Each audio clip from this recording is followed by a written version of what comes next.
Blog Talk Radio.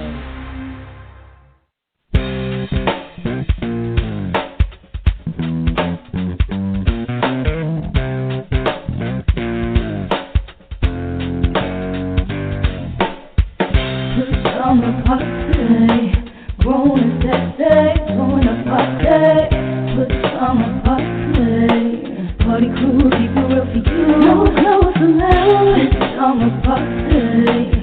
Grown and sexy, join the party. Good summer party. Party crew, keep it real for you. No clothes allowed.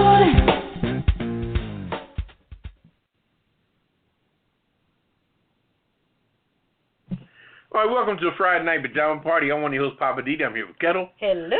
And Redwine. Bonsoir. Oh, darling. lady. Anyway, that's an inside joke. Yeah, let's keep it inside. We're back live again. Had a somber past weekend that I had to attend to. And try to keep my spirits up tonight to get things back to normal as much as we can. And just want to say goodbye to Mr. G one more time. I'm not going to give his last name on the air there. But anyway, how's everybody doing otherwise? Can't complain. I'm good. Happy New Year again. Yeah, Happy New Year. Yeah. You want to celebrate again? Why not? You know, There's a reason. Okay. How you doing tonight, Ketel? Welcome back to the studio. Well, thank you. I'm not doing too bad. With this 70-degree weather, I'm doing pretty good. Mm-hmm. Yeah, we'll see what happens tomorrow. Oh, yeah, that's true. It's going to drop all the way down.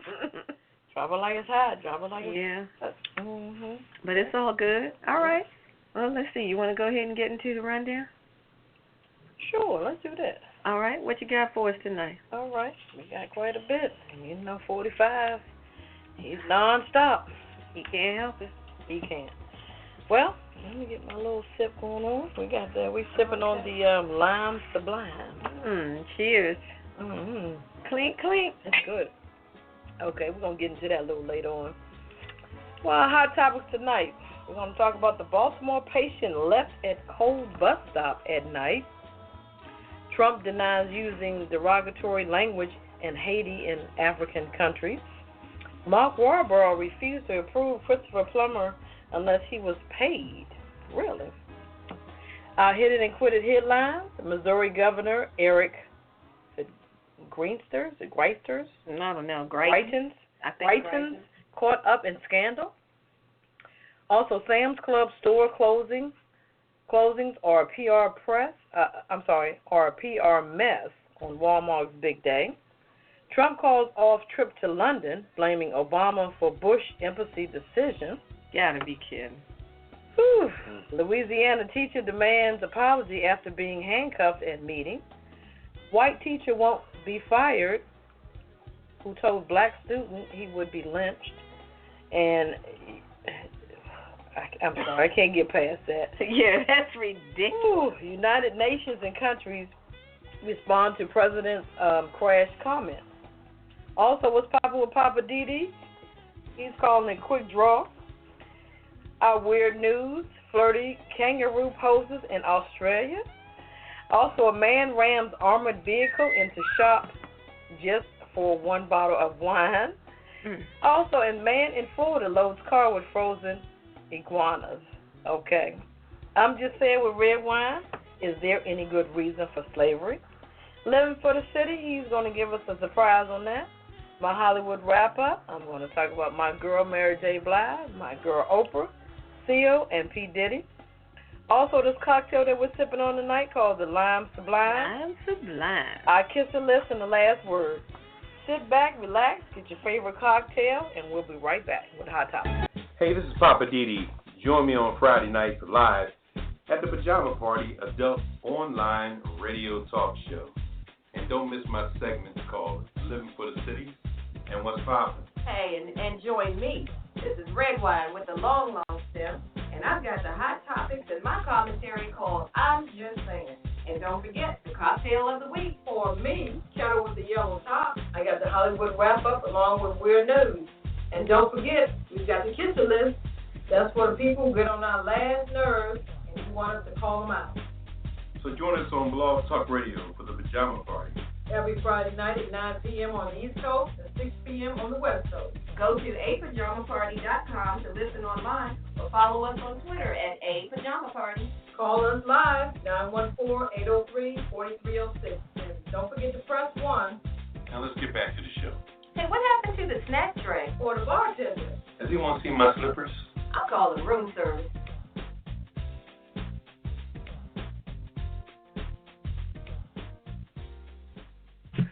All right, welcome back to Pajama Party. I'm one of your hosts, Poppa DD. I'm here with Ketel Hello. and Redwine. Bonsoir, darling. Bonsoir. Okay, since I've been summoned to do the first story, What you got for us?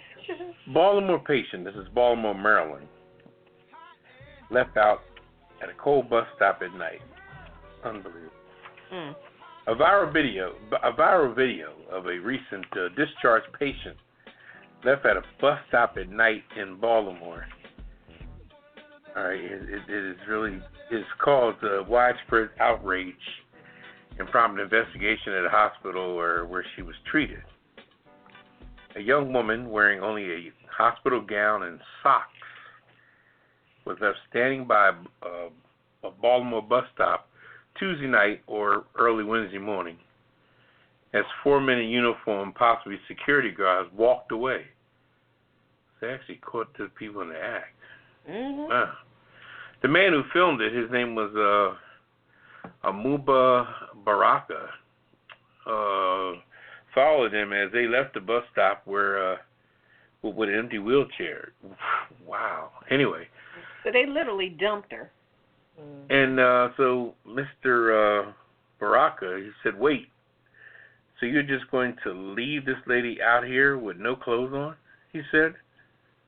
That is not okay. One of the men replied, it was due to the circumstances of what happened. So the young woman barely spoke and seemed dazed, occasionally crying out. Baraka urged her to sit at the bus stop where 2 plastic bags full of the woman's belongings lied on the ground next to a pair of shoes. According to weather reports, the temperature in Baltimore was in the 30s the night the video was filmed. In the follow-up video, Baraka explained that he called an ambulance to come pick up the young woman. She was taken back to the same hospital to discharge her. The incident happened outside the University of Maryland Medical Center, Midtown campus. Now, I wonder if that's connected to that big University of Maryland college that's worth millions. Anyway, in a news conference Thursday, the medical center CEO apologized to the patient and her family and said that the incident was a breakdown of public human compassion. Really? And he's quoted by saying that we feel firmly that we provided adequate medical care to a patient who came to us in need. But where we absolutely failed and where we own that failure is in the demonstration of basic humanity and compassion as a patient was being discharged from our organization after receiving that care. The CEO, his name is Dr. Morhan Sharan. He's of an Asian nature. I saw him on TV. What's his name? Because I'm putting him on the kiss it list. Morhan, Morhan. Last name is Sunfa. No, he's not Asian. He Indian. has a. Yeah, He's not. Sunfa? Yeah, Suntha. And he's the administrator? No, he's the CEO. CEO. Oh, CEO, okay. Yeah. But you know, this guy that took the video, he was a doctor. He was leaving his shift. Yeah, he's like a psychotherapist or something like that. Yeah. And he's also quoted by saying, I share the community's shock and anger with what occurred, he said. Yeah, do something about it. He asked that the center would launch a comprehensive review into what actually happened. He said the center is holding individuals who made decisions accountable for those decisions, but he did not elaborate other than saying that the interviews were underway. Okay, he did not say that the patient was being treated for. Cited her Privacy Act. Well, you violate the hell out of her Privacy Act when you send her naked butt to the street. Anyway. Yeah, really. The same gentleman said that the way that she was discharged had nothing to do with the inability to pay or her insurance status. Earlier, the center said in a prepared statement that the incident was not representative of our outpatient mission, and we often do a much better job in discharging our people. They often do? Yeah. Yeah, okay. Many who watched the video wondered what happened to the patient after she was taken back to the hospital. When asked about this, Karen Lancaster, who was a spokesperson for the University of Medical Center system, said the patient's privacy regulations restrict us from providing any details. Now, they said that this woman had mental health issues. Why would you discharge her and not have somebody to make sure that she's getting picked up, or at least make sure she had clothes on? Who discharges somebody in a gown and socks? Doesn't make sense. I don't understand that. Mm-hmm. And the picture that I saw, it's like 4 or 5 officers was putting her outside. Exactly. Because most hospitals' procedure is that whatever you've been in there for, when you get discharged, they roll you out of there in a wheelchair just to reduce their liability in case you fall or something happens to you if you try to walk out of there. And then once you get outside, you're on your own. Now, how did these 4 guys take this woman in a gown and socks with her bags, 2 bags of personal belongings, and just take her like a block down the street to a bus stop and then just take her out of the car or put her out or something? The only way that I can think she was still in a gown and socks is she left on her own recognizance. She left and sat in the waiting room. Apparently she sat there and they're like, okay, you have to leave. But why put her out there with no clothes on, so to speak? But just take I don't think that could be it, only because that CEO made reference to this is not how our discharge procedure normally should work. Right. So it sounds like she was actually discharged. Now, if they discharged her and then she didn't leave the premises, I still don't see why you need 4 security people or something to take her out into 30-some degree weather without clothing on. It must have been disruptive. But my thing is, how you don't have no clothes on? It's like, when you're in the room, they're discharging you, telling you all your medications, things you should do, and follow up, and woo-woo. You got clothes on. You should. And they said the woman had a history of some kind of mental illness. So if you already have that in her record, you know that this person may not be comprehending instructions and et cetera. Right.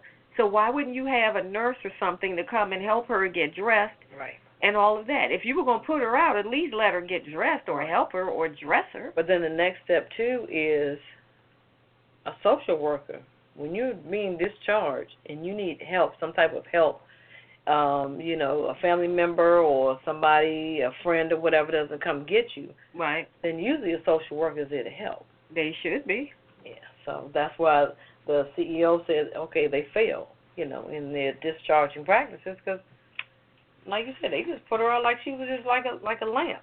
They put her out like you throw the garbage out. Crazy. It was like somebody said, hey, get that trash out of the kitchen and put it outside. Mm-hmm.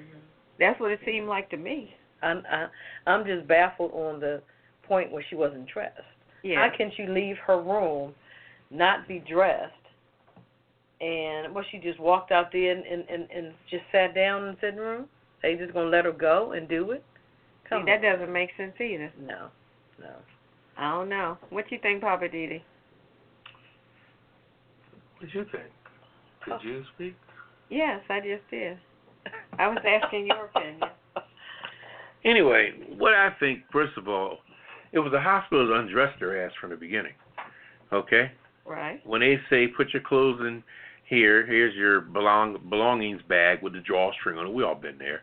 Your shoes and everything like that. The people that undress your ass should be dressing your ass back. Now, I don't care how disrupted you got. You have to also understand that if you're at a hospital and you undress this person, you the person has to dress her back. if you are the hospital, then you understand a mental situation and you are prepared to handle a person with a mental issue. It wasn't like she was at a baseball game or a football game. She was in a hospital. A hospital, which I might add, now next to Johns Hopkins, this University, the same name as the big college in Maryland. These people got tons of money. Tons and tons of money.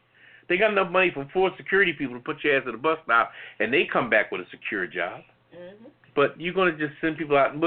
And everything happens until you get caught. Okay? They got caught. You think that's the first person been sat out there like that? I don't. You know, and the ignorance of it is just so widespread. And then for a CEO to bring his butt down there acting like he might as well send a representative, because you look very foolish as being such a leader. Now acting like you're going to sugarcoat some stuff. Really? Come on now. How are you going to sugarcoat something that's a disaster from the beginning? You have full responsibility, and the lady had the armband that y'all printed. All these things in the hospital are instituted by the hospital. The armband that's on you, which is almost like a handcuff. You know, John, you got to get a damn scissors to cut that off. So that was evidence that this woman was in there.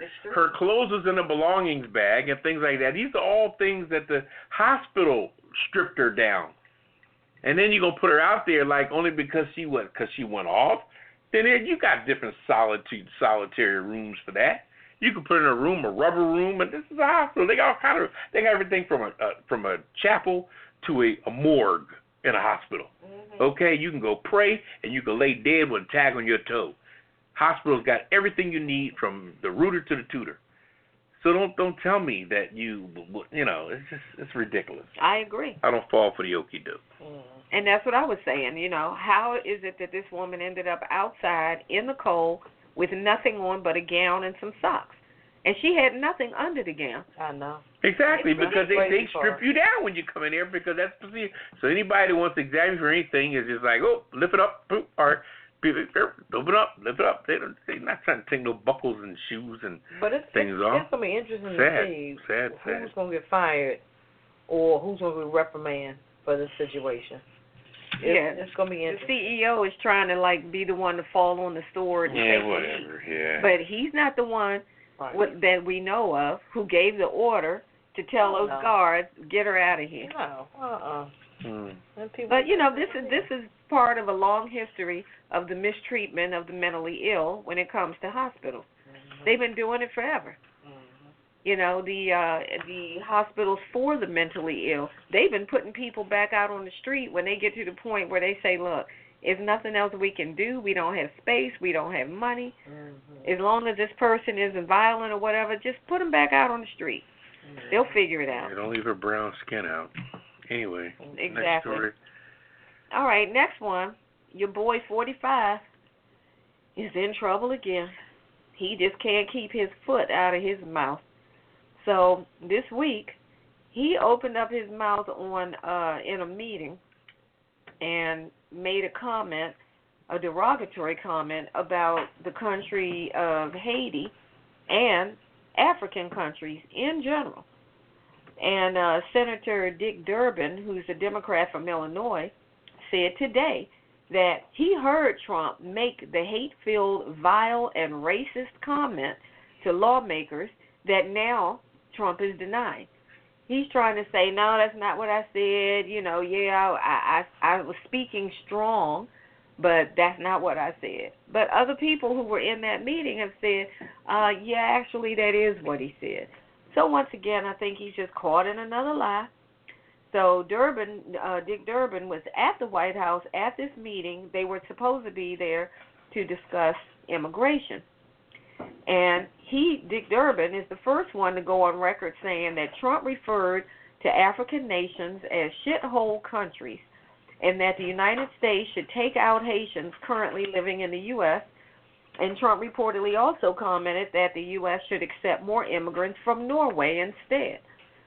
Now, we know Norway is what? Maybe 3% color, the rest is white. Haiti and countries in Africa are probably less than 3% not black. So how do you look at this and not see racist behavior or undertone?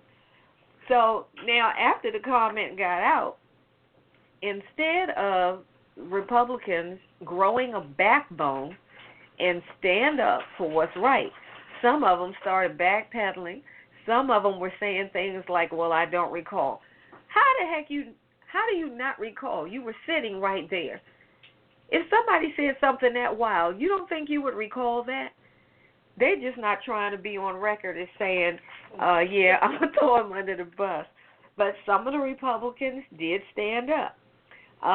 Let's see, you had House Speaker Paul Ryan, from the Republican from Wisconsin, and Senate Majority Leader Mitch McConnell, who said that it was a shockingly vulgar remark. And then you had a congressman, let's see which one. Let's see, some of the GOP Republicans rather said instead of them standing up for right and saying how wrong it was, they used the moment to attack Democrats. Mm-hmm. Now, how are you attacking the Democrats when he's calling countries a crap hole? I don't understand that. Mm-hmm. But instead of them dealing with the issue, they decided, let's jump on the Democrats. So you have, let's see, Trump reportedly said, why are we having all these people from shithole countries come here? That was what he said in that meeting. And then he was referring to Haiti, African nations, etc. So I'm just blown that once again he's just going to lie his way out of stuff and his base will just eat it up with a spoon. Mm-hmm. I don't get it. Why these people don't face the facts that you put a lying lunatic in office. Right. A lying lunatic is what he is. Mm-hmm. But anyway, what he actually tweeted was, we would be forced to take large numbers of people from high crime countries which are doing badly. This was the second tweet that he had. And he said that the language that he used at the DACA meeting was tough, but he didn't say, the whole shithole thing. He's claiming he didn't say that. Mm-hmm. So some Republicans are now speaking out, namely the newest one, Representative Mia Love, who is a black woman. Mm-hmm. She demanded that the president apologize, and she is also the first Haitian American woman and first black Republican woman elected to Congress. She said he needs to apologize for that. She took offense to it. The Florida Congressman, Representative Carlos Curbelo, he took a softer approach, tweeting that his support for individuals under temporary protected status is important, and he asked the White House to explain the context behind Trump's comment. Mm-hmm. I'm like, dude, if that's all you were going to say, you should have just shut up. Because you're basically like, well, I just need to understand, what did he mean by that? He meant exactly what he said. Anyway, Representative Ileana Rose Leitonen from Florida, she went to her local media and said the president calling Haiti a shithole country ignores the contributions from thousands of Haitians that have made South Florida a community and a nation. And she also said that no country deserves to be called that, and mentioned an inscription on the Statue of Liberty that said, give me your tired, your poor, your huddled masses yearning to breathe free, not go back to your shithole. That was her quote. Then you had Orrin Hatch, who said he wanted the White House to explain what did Trump mean by that. Another one of those folks. Mike Coffin from Colorado, another Republican, he said that he was talking about the accomplishments of Colorado's diverse immigrant communities from El Salvador to Ethiopia. And he said the president could learn a thing or two from them. Mm-hmm. Then you had Eric Paulson from Minnesota, who called Trump's remarks completely inappropriate and said that there should be an apology issued. So you have, politicians that are trying to stand up and do the right thing and call him out for the stuff he does. Mm-hmm. That's foul. But the majority of them either said nothing or they're just kind of like lightly treading water, like, well, I don't know. I mean, what did he really mean? What was the context of the statement? But how many ways do you slice and dice what he said? My thing is, I'm starting to think, are they all racist? Are they all thinking the same thing that he's thinking? It makes you if wonder. They're not saying anything, or are they just being on his side because they're quote-unquote Republicans? This has been a problem, I think, since he started running as a candidate and then became the president. These Republicans tend to want to vote party line instead of vote your conscience, vote what you know is right. They're not really focused on that. They're like, well, the party wants us to go this way, so we're just going to go that way. Remember back when last year when they were trying to come up with that, I think it was the tax bill, and that thing was so thick, that pile of paper, and some of them even came right out and admitted they hadn't even read it. Right. But they signed it. You voted for that mess, signed your name or whatever necessary, but you didn't even read it. But because the party was going in that direction, you just went along with the crowd. How many times did our parents say, if all your friends jump off the cliff, are you going to jump with them? It seems like that's what they're doing. Yeah, I'm saying. But, well, it's not in conjunction with that, but, well, as far as him using his personal phone, they had mentioned something about the White House have certain restrictions. You can only use the work phone and Monday through Friday, certain hours. I'm like, well, they need to relinquish his damn phone. Exactly. They're talking about visitors and stuff coming in. No, I'm talking about employees there working. Oh, okay. They can only use the work phone they were in the White about House. The visitors and stuff. You had to. Well, that's probably because of that book, Fire and Fury. Sure. After that mess came out, they were like, I don't want anything that can record anything up in here. Crazy. I'm telling you, people are sure. All right. What you got for us, Ketel? Okay. All right. This is kind of a little Hollywood thing here. These folks here tripping. Mark Wahlberg. Apparently he must have been some type of producer or something on this particular film. He refused to approve Christopher Plummer. He's the actor that replaced Kevin Spacey because of his craziness. As a replacement for Kevin Spacey in this movie, All the Money in the World, unless he was paid over $1 million for the reshoots. This is Mark Wahlberg. He's the man in this. Oh. So probably he must have had this in his contract. Wahlberg had co-star approval in his contract. Two people familiar with this situation but not authorized to speak about it. Oh, really? What he said was, I will approve Christopher Plummer unless you pay me. Okay. So, like, okay. So that's how that happened. Right. Okay. And a lawyer and a rep for Wahlberg did not immediately respond to requests for comment. His talent agency, William Morris, which took part in the negotiating the contract, had no comment also. I bet they Nobody's talking. The news comes as the pay gap between Wahlberg and Williams spirals into a war of words over what was or was not in their contract. So, I'm not sure what was in Williams' contract, but it goes on to say Williams' contract included reshoots. Michelle Williams. Right. Uh-huh. Contributing to why she was paid just an $80 per diem for her time. Yeah, they said she got like $1,000 and he got $1.5 million. Right. That works out to Williams being paid less than 0.1% of her male co-star. Both actors had reshoots in their contracts, and both actors were in Europe filming for approximately the same amount of days. So, that's crazy. I don't know.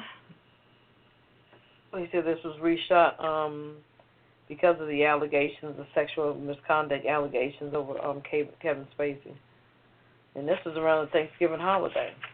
They did the reshoots. And both of them are represented by the WME.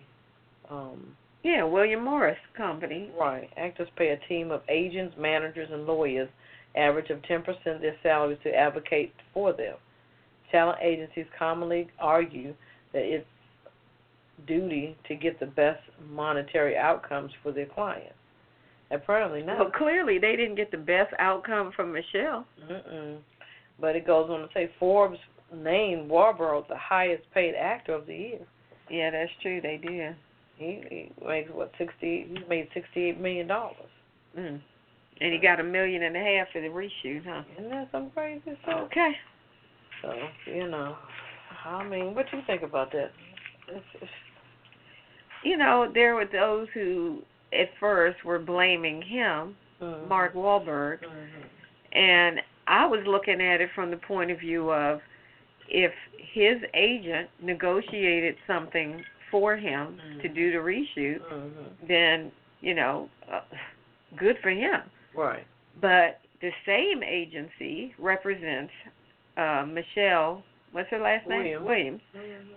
Now, why wouldn't they have negotiated something better for her? I'm not saying it had to be the same, but well, actually, it should have been the same. But why didn't they do better than $1,000? That's true. Regardless to what she said. Right. Because now they did say that she did go on record saying, "Look, if it means that we can get this film done, I'll forego the money to reshoot so that we can finish this, so it won't all be a waste and sit on the shelf." Right. I guess Mark Wahlberg didn't say that because he knew he had that in his contract about whatever he was going to get. Right. So my thing is, to me, I blame the agency. Yeah. I'm not blaming Mark Wahlberg. Right. If he was savvy enough to have language in his contract to make sure that if I got to go back again, you're going to pay me for my time, then that's the agency's fault that represents her, that they didn't negotiate a better deal for her. Because I don't care if she said, "Look, I'll do it for free." I don't care what she said. That's not a binding contract. Right. As far as I'm concerned, that's just yang-yang. That's true. Her agency should have said, "Yeah, I know what she said. However, this is what we're going to do." But you know what? Sometimes I think we as women, we do certain things to get along or to push the project, or because I'm trying to get my name out there, or, I'm not saying she's not a big enough star, but she might be thinking on the lines of, I don't have that type of stay power. Right, maybe. Or, Mark Wahlberg, he's been in the game longer, but he just seems a little more savvier than her. She could have had a temper tantrum and said, "Look, I'm not doing it until you pay me $1 million." And what were they going to do? Scrap the whole project or recast her and reshoot all of those scenes again? Right. Because they only reshot the scenes that Kevin Spacey was in. Right. But they said she was in most of the scenes. Yeah. But I'm saying if they had recast her completely, if she said, "Look, I need the same $1.5 million that he's getting," and if they had said, "No, that's all right, we'll get somebody else," they would have to, start over again. But she already got paid, so, Yeah, that's true. So, I guess sometimes we as females, I guess we don't want to be quote-unquote difficult and not able to work with. But I like being difficult. But you just have to be more savvy as far as negotiating. Like you said, I agree with you. I would fault the agency. Yeah, they could have fought a little better for her. But anyway, it's another chapter in the book. If you guys got any questions or comments we're talking about, hit us up tonight. 914-803-4306. And press 1. And press 1. You get in the queue. All right. We're going to take a quick break, refresh our beverages, and we're coming right back with the Hit It and Quit It headlines. And you're listening to A Pajama Party Show on Blog Talk Radio at www.apajamaparty.com. We'll be right back.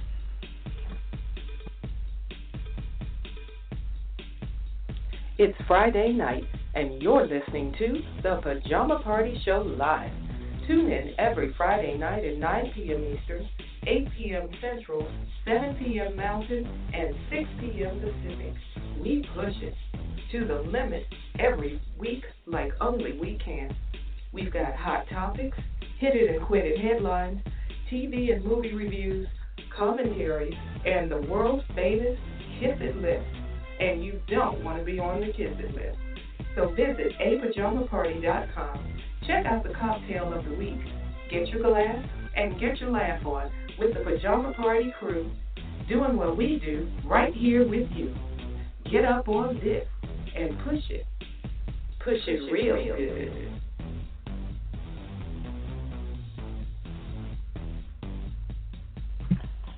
All right, welcome back to Pajama Party. I'm one of your hosts, Poppa DD. I'm here with Ketel. Hello. And Redwine. Whoop, whoop. Okay, I Feeling guess. good. It's time for Hit It and Quit It headlines. And I'm up first. So I want to talk real quick about this governor out of Missouri that's all caught up in this scandal. Missouri Governor Eric Greitens. He has been, he's in a mess with all of this bombshell allegations of sexual misconduct and blackmail, salacious charges that have forced the rising Republican star to now acknowledge that he did, in fact, have an extramarital affair, but he's vehemently denying, that he resorted to blackmail. So the story goes that he and this woman, who was his hairdresser, were having an affair about 3 years ago. The woman, who has not been named, was married at the time. She says that he blindfolded her, tied her up, and she thought she heard a flash or a camera or something. And then he told her, now I've got a picture of you, naked picture or whatever, so if you ever try to tell anybody about this, I'll release this picture. Now he claims he never said that, he never took a picture, none of that ever happened. His wife is standing by him. Meanwhile, the woman, who was unidentified, had since gotten divorced. Her husband is the one who came forward and told the story about what happened between the governor in Missouri and the man's wife. So this guy is like spilling all kind of tea about the whole situation. And, basically the governor is saying, yeah, we had an affair, but my wife and I have already dealt with this. We worked it out.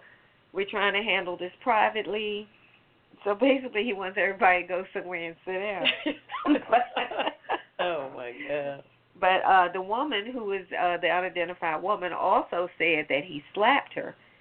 Mm-hmm. So now there's going to be an investigation, because now it's not just a matter of who said what, but now it's an assault thing. Now, the woman says that he slapped her when she told him that she was not going to continue the affair, that she was going to break it off or whatever, that's when he slapped her. Mm-hmm. So we'll see what happens. They're going to investigate it, and, he's one of those people who's like up and coming, doing his thing, whatever, in the Republican Party, so I don't know. And what was his name? I think he's going to be on the Kiss It list. Yeah, Eric Greitens. Greitens. Oh, I was talking about him earlier. Uh-huh. Oh, Lord. He can't see out the news, can he? Nope. Okay. All right. What else we got? Oh, talking about Walmart. What's up with Walmart? Sam's Club. I'm sorry. Sam's Club store closing. About 63 stores. If you guys got a membership, hey, it's out the door. But they're going to try to work on that. I'll get into the story. The company announced that it will raise its minimum wage to $11, hand out bonuses up to $1,000, and expand its parental and maternity leave policy, partly as a result of the new lower corporate tax rate. So some workers and customers were showing up at the Sam's Club, the buy and bulk warehouse owned by Walmart, to find stores had shut their doors. Wow. They had shut the doors, had a notice on the door, they had shut the doors. Some of the details were filled in by notices posted on state government websites in accordance with the Worker Adjustment and Retraining Notification Act. They said 53 stores were closing and 10 were being converted to fulfillment centers. Really? So 63 stores will be closed, up to 12 of those transformed to fulfillment centers. Okay. It affected 9,400 people at these locations. Customers demanded to know what would happen to their memberships. Sam's Club invited them to send a private message for help and offered a prepaid statement. After a thorough review of our existing portfolio, we've decided to close a series of clubs and better align our locations with our strategy. Bullshit. I don't get it. That you will also be contacted about your prescriptions and transitioning them to another club. Walmart said that affected employees will receive the bonuses as well as 60 days of pay and severance if eligible, and they raise their minimum wage. So to me, I think this is just a ploy to have the money to raise their wages, them closing these stores. That's my take on it. Yeah, and see, Trump is trying to make it sound like this is a result of the new tax changes that they made, that this is, showing the profitability and all that. So basically, he's taking credit. Oh, Lord, really? Saying that, this is because of that. So I don't have anything for that. I know that's right. Well, what do you think about that, Bob? About them closing all the stores? I mean, suppose you used to work at Sam's Club and all of a sudden you get a notice on the door like, okay. Well, I think that they're just a victim of their own actions, I mean, they're just swallowing up everything else.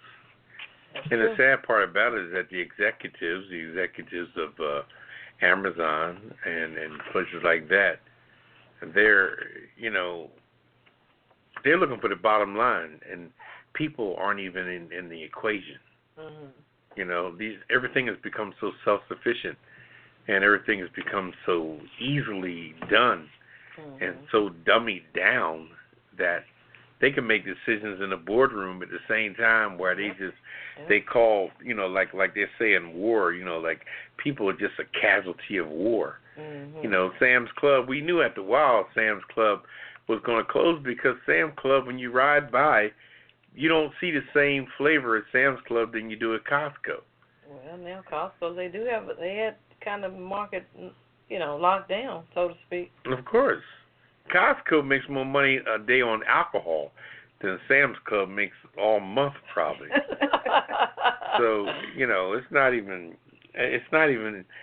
and after a while, everything comes to an end, and the people are the last to know. And that's the sad part about it, because all people do is just push buttons, and they have grievances against each other, and it's a divide and conquer syndrome within the rankings of people, and the upper people know it, and so they just let the employees do what they're going to do, acting like they got some stake in the joint. They don't have no stake in anything. Anytime you got no union somewhere, then you got problems, Were they anti-union? Oh, are you kidding me? Yeah, they are. You ain't going to find no they union. They don't believe in that. All that none of that stuff. I was talking to my brother earlier, and he said they have their own world, Walmart. They do what they want to do. Because of some stores that want to become union, they just shut them down. They'll just close them down. Wow. They have that much power. I mean, when the guy at Walmart died, Sam Walton, he was worth $25 billion. He gave each one of his kids and his wife $5 billion, and they become an $80 billion business. So, okay, that's the power. Okay. Wow. I dropped my mic. That's the power there. Yeah, that's a lot. Yeah. Yep. Yeah, it's a lot. I mean, I'm going to elaborate on a few things when I get to my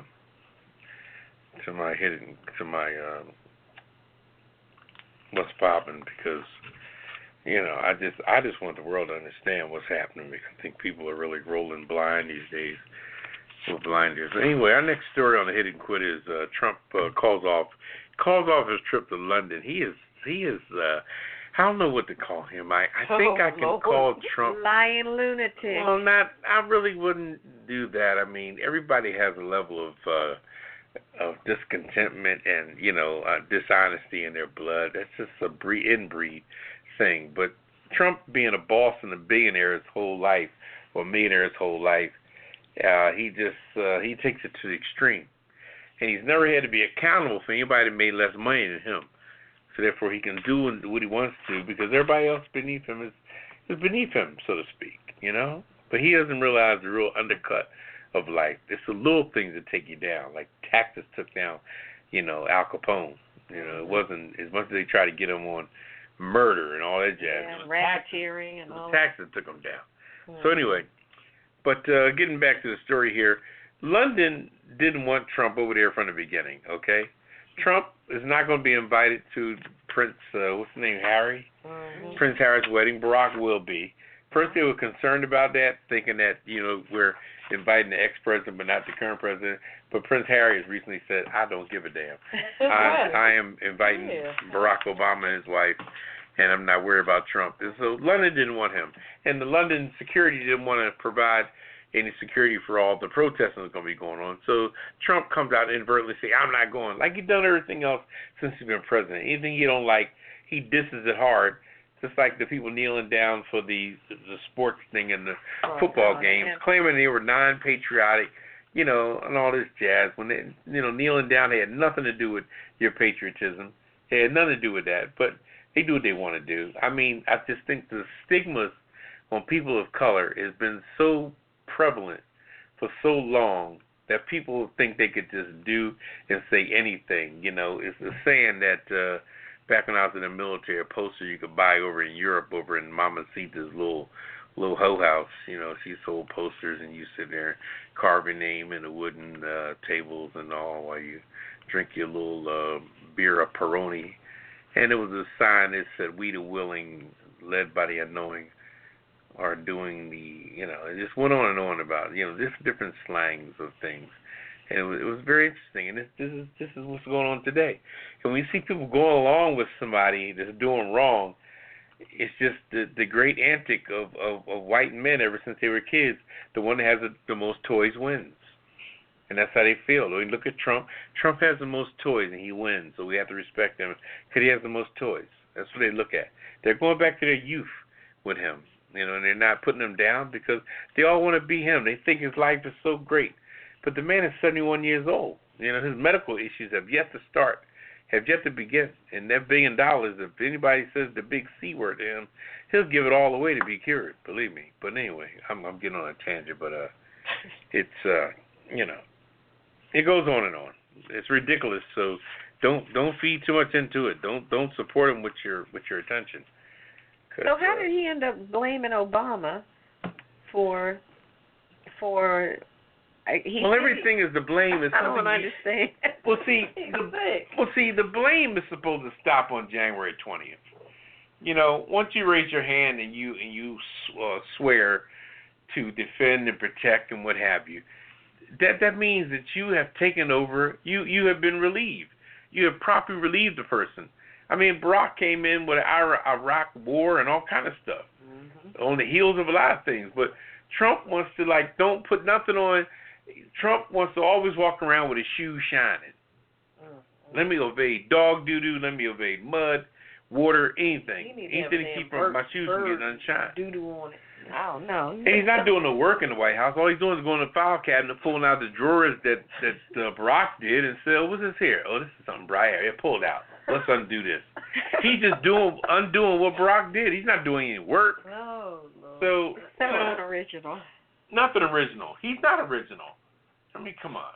It is what it is. But that blew me on the news all day when they were like, and he's blaming Barack Obama. I was like, whoa, wait a minute. What? But it tastes in his mouth. Exactly. I know the president wants to tell him, keep my name out. I think Barack left this country pretty neutral. You know what I mean? It wasn't in drive, wasn't in reverse. It was pretty neutral. And Trump jumped on it, and now he's between a rock and a hard place with his antics, and he's losing his mind and everything. And who knows what's happening? But like I said, we shouldn't give him that much attention. Anyway, what's next? We're going to shift gears here. Yeah. This is crazy. In Louisiana, teacher demands apology after being handcuffed at a meeting. This must have been a serious meeting. The Louisiana middle school teacher who was thrown out of a school board meeting, handcuffed and booked on criminal charges, says she won't be silenced and wants an apology. All right. By silencing my voice, they've always taken away or tried to take away my First Amendment right to speak. English teacher Dashia Hargrove said in a video released by the Louisiana Association of Educators, "I'm appalled and you should be too." Video posted on social media from Monday night's Vermilion Parish School Board meeting showed Hargrove expressing dissent with the board's decision to approve a $38,000 raise for the school superintendent, even though teachers have not received a raise in several years. Is that crazy? So he's going to give himself a $30,000 raise. No, 38. $38,000. And he going to say it, tell them in their face. Mm-hmm. And the sad part about that, if you don't mind me intervening on that, this lady spoke up for all the teachers in the room. And they just sat back and watched her get dragged down, and it's amazing. It just go to show you nowadays in the job market, you really got to watch how you flex, you know. But then it's either you're going to deal with it or you're going to push on. Yeah, but what about all the other people who's going to take advantage of whatever the end result is of her battle? Other people are going to benefit from it. But the people who sit back with their mouth shut while this other person is busting her ass and getting arrested, and then say, okay, we'll give all you teachers $15,000 because of this one lady's actions, but the rest of them sat back on their damn morals and watched her get handcuffed, taken out, taken to the police station, and just sitting on their ass. And this happens in the job market every day. You want to do something, but I think that if you're ever going to do something with a job or anything, before you call a lawyer to sue anything, you need to go to the job itself and ask the people who are your bosses or the people that are in charge of things what you want. Can I get it? Yes or no. Right. If you can't get it, then you bring the sharks in. But don't bring the sharks in before you speak to the higher ups. I guess she was tired of what have the practices that have been going on. Yeah, but everybody should be tired. They're all teachers. They're all tripping with money right now. But some people are go-getters, and some people just going to lay back, I'm just going to get a paycheck, and that's it. Yeah, but some people take advantage of the damn go-getter. And that's what the go-getter got to worry about, is that lazy ass that when they do give them a raise, she's just going to get hers, and they have to battle for nothing, keeping face so she can still hang around the superintendent and laugh and joke and bullshit and drink coffee. But see, my thing is you telling me at a board meeting, I'm giving myself a $38,000 raise, but we haven't gotten a raise since who knows when. Exactly. Yeah, 10 years. Exactly. We haven't gotten a raise. That's but ridiculous. she should not have been put in position to say that by herself. That should have been a collective movement. Well, that should have been everybody. One person cannot be the voice. I think she did it on her own. I doubt it. She's the only one that really had the balls, because the rest of them in them little towns. Where does this happen at? In Louisiana? Louisiana. Yeah, right. well, some of these people are just, they're very passive. They've been passive their whole life. And when an aggressive person steps up, it's just like life, itself, It sounds like she sat back and waited and hoped they would do the right thing for 10 years. And now it's been 10 years. Yeah. The teachers have not gotten a raise. And I think she probably wouldn't have said anything until the superintendent he just said, but it's not about her. $38,000. She's not the only teacher. So you can't say I'm not her. I'm saying, but she's the one who stood up and spoke out. Where's everybody else's position? We already know what they did. They were sitting back doing to me, waiting for the results of her actions. But there are some discrepancies here. There is a gap. There is an issue. There is a problem. If this superintendent can get a $38,000 raise and these teachers haven't gotten a raise in 10 years, there is a problem here. Then they all should be handcuffed and arrested, not just one. Even if it was $1,000 or something, give them something. But you, as a superintendent, really, you ain't doing shit. These people that are under you are lifting you up. That doesn't cross their mind. But she was the only one that had the gumption to stand up and say, wait a minute, you going to give yourself a $38,000 raise and we still can't get a raise?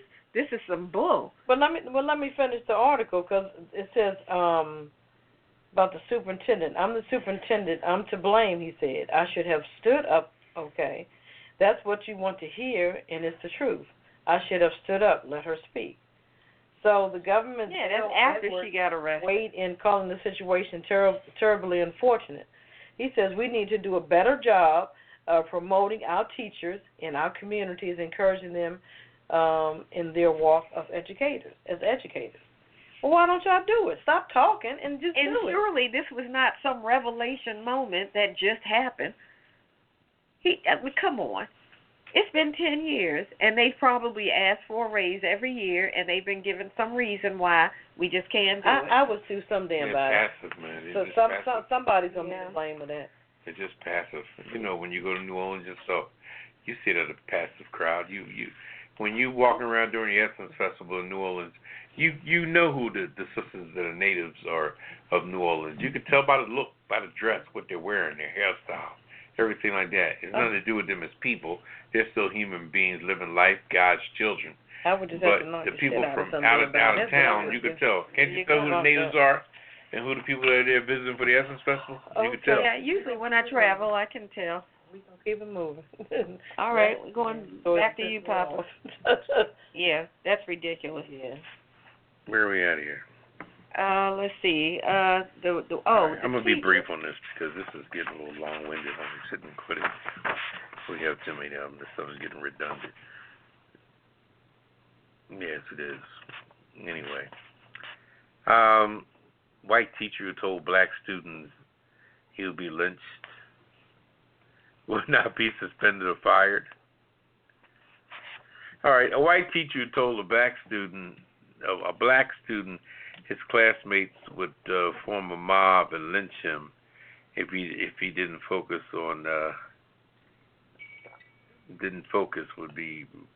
he would not be suspended or fired. This is in Madison, Ohio. So oh boy. I mean, all this is self-explanatory. The area, the people, the environment. These teachers already come in as teachers with a mindset already in place. And the students are just victims of. I mean, it's just. But who does that? Yeah, why would you tell a child your classmates are going to get together and they're going to lynch you if you don't focus and get your work done? Well, when you get the opportunity, you pull up Madison, Ohio, and you pull up the statistic list of what's there, the percentages, and they're very bold. I think when I've read up on housing and housing for sale, when I read in the inside acreage of Ohio, the way they word their population and how many people of non-color, it's very, oh my goodness, to read it is unbelievable because that's their focus. They feel like people want to move in a neighborhood based on the whole demographic of everything, and it's just, and all that has cropped. That behavior. Yeah, but that all crop into this. This is a person that's been in this neighborhood, and that's his level of thinking. And then the teachers who his bosses, he's not going to get arrested or go to jail or anything because his bosses is just the same. So how they going? They all was raised together in Madison, Ohio. So who's going to burn who? You know what I mean? It's like, come on now, I mean, that's not like saying, oh, I made a mistake. When you go to that level and tell a child your classmates are going to get together and form an angry mob and they're going to lynch you, who does that? I don't care if that town is whiter than Wonder Bread. Yeah, but you can't even say that if you was raised of a teacher who's supposed to be there to educate. Were you raised in a town that's whiter than Wonder Bread? I was not. Thank you. So therefore, you don't know the thinking metabolism. That's all they know. Yep. That's all they know. Yeah. That's all they know. Yep. And the sad part about that is that their teachings, when you ever hear somebody that's really racist start talking, everything they say is so untrue and so off point because lying lunatics. The people not lying. No, they're not lying. They're not lying. They're not lying. Oh. The people that taught them were idiots. Yeah. Yeah, they lied to them. They're not. Well, it's not a lie. They just go by what they heard. It's not. You're using the wrong word. It's not a lie. This is what they true. The opposite of a lie is truth. Well, listen at your president. The word lie is not part of it. It's not part of it. This is their truth to be self-evident based on how they were raised. This is their truth, and this is what they believe. Yeah. If you sit back and listen to ignorant people talk at any kind of forum, you'll say, damn, that's not what happened. I don't care if your great-grandfather told you the world was flat, and his father and his father and everybody down the line believes it. Does not make it true. It doesn't have to be true. That's all I'm saying. That's what they believe. I'm saying you can believe what you want. That doesn't make it true. That's all I'm saying. They love their families like you love your family. And if their family say something, they're going to believe it. I'm not disputing that. Well, all I'm saying is why are you trying to put them in your soul? You just need to maintain your soul. I'm just talking about the worrying about what for a teacher to tell a black child you might get lynched for not doing your homework. Are you trying to traumatize this child, send him into therapy? All right, where's this story come out of? Where was that? Wisconsin? Where did you say that was? Madison, Ohio. Oh, Ohio. Okay? Don't say teacher. Say a teacher that was raised in Madison, Ohio. And that's all he knows. That's where they were. Anyway. All right. You just don't give them your mentality. I'm just they saying, are who they are. There's no excuse for that kind of stuff. You're getting excited it's for nothing. 2018. I'm not excited. I'm just speaking the truth. Okay. We got one last one. We're going to keep it moving. Back to the shithole story again. Oh, Lord. Trump is getting a lot of flack now internationally for making that stupid remark.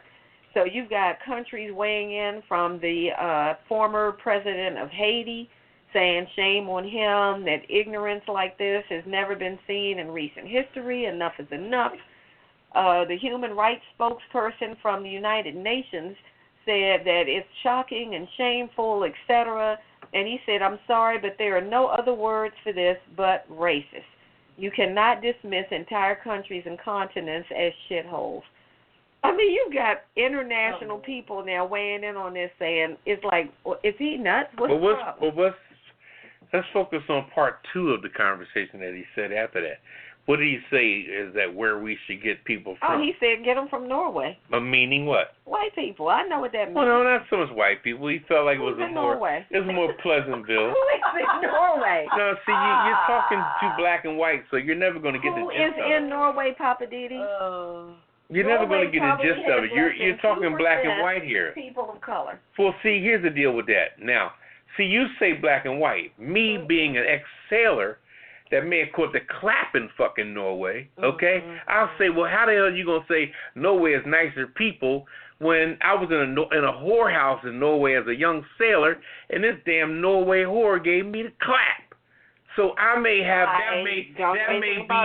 that may be my thing to say, why are you calling these other places a shithole when I caught gonorrhea in your so-called nice ass Norway? Right. But that's what I'm trying to tell you. It's not about the region.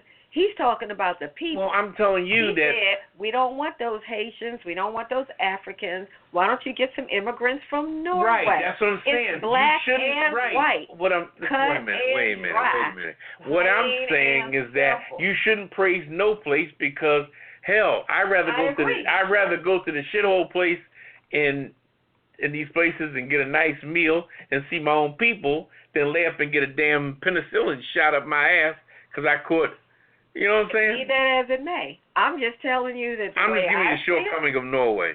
How Norway wouldn't be so popular. I never said Norway was a perfect place. I'm telling you why there are the majority white people in Norway. Well, here's some little facts here. The majority of Norway's people are Nordic descent. No dick. Which means it says Nordic. No dick. It says Nordic descent. The largest indigenous minority is the Sami, which is Lapps, a distinctive ethnic group of European origin who live mainly in the north. That's right. And they don't really know. In the cold areas, a.k.a. white. Right. There are about 40,000 Samis or Samis in Norway and smaller numbers in Sweden and Finland.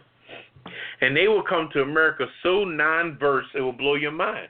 They come here not knowing what the hell to do. They will become and be indentured servants, modern-day slaves, because their mindset will be so raw. I agree. Well, let me just wrap this story up. Like I said, you got comments coming in from all around the world. One interesting one was from Vicente Fox, who is Mexico's former president and longtime troll of Trump. He was very blunt. He said, quote, your mouth, speaking of Trump, your mouth is the foulest shithole in the world. Oh, Lord. With what authority do you proclaim who will be welcome in America and who is not?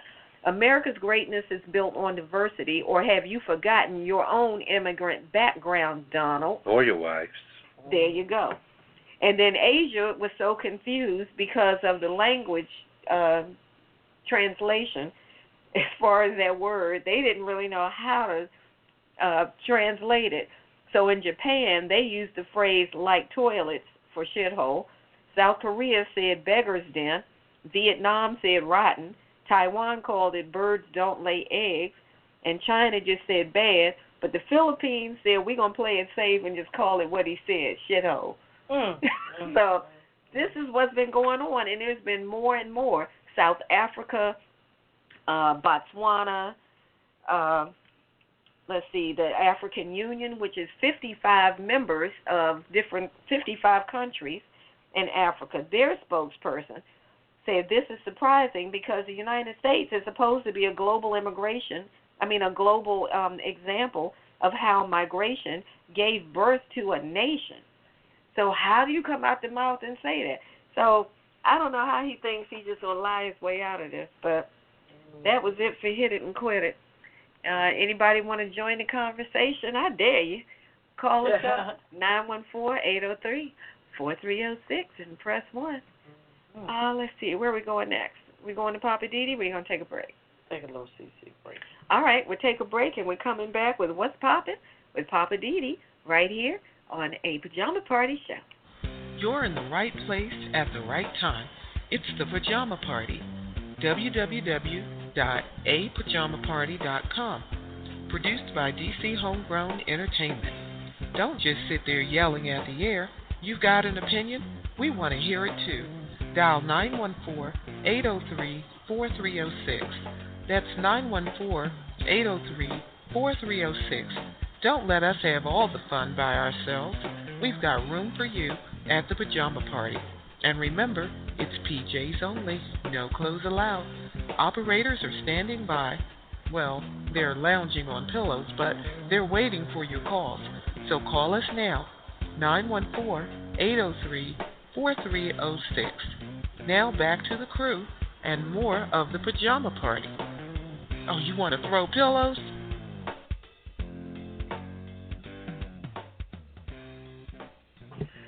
All right, welcome back to the Pajama Party. I'm one of the hosts, Poppa DD. I'm here with Ketel. Hello. And Redwine. Bonsoir, darling. Je suis Ben Rouge.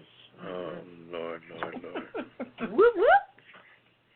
And it's time for What's Poppin' with Poppa DD, our own resident Poppa DD. So, what's poppin' tonight, Poppa DD? What's poppin' tonight? Okay, I'm going to cap this off. I ain't going to take but a couple minutes. I'll take your time. What you got? Anyway, Yeah. I just think the excitement that we render whenever Trump says stuff or does stuff, we got to stop getting so excited. We got to stop showing our whole card. You know what I mean? Stop flexing. We really got to stop doing that. I mean, when he says something, don't get excited, I mean, the man is who he is.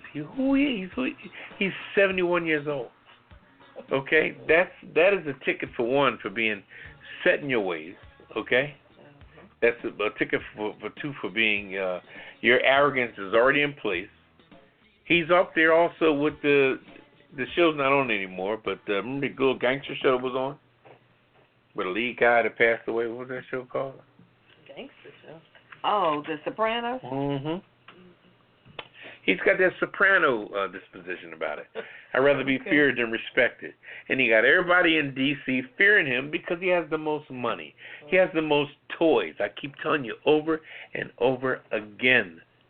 The white man learned as a child that the one with the most toys wins. And Trump got the most toys. So everybody's, I mean, that poor, what's his name with the widow's peak? Oh, Paul Ryan's his last name. That poor guy, my goodness. Trump could sit on top of his face and shit down his neck. He wouldn't even have a dispute about it. He'd probably say, "Can I have some more, sir?" Anyway, it's just amazing. But I want to focus also on the whole situation of hate the game, not the player. Okay.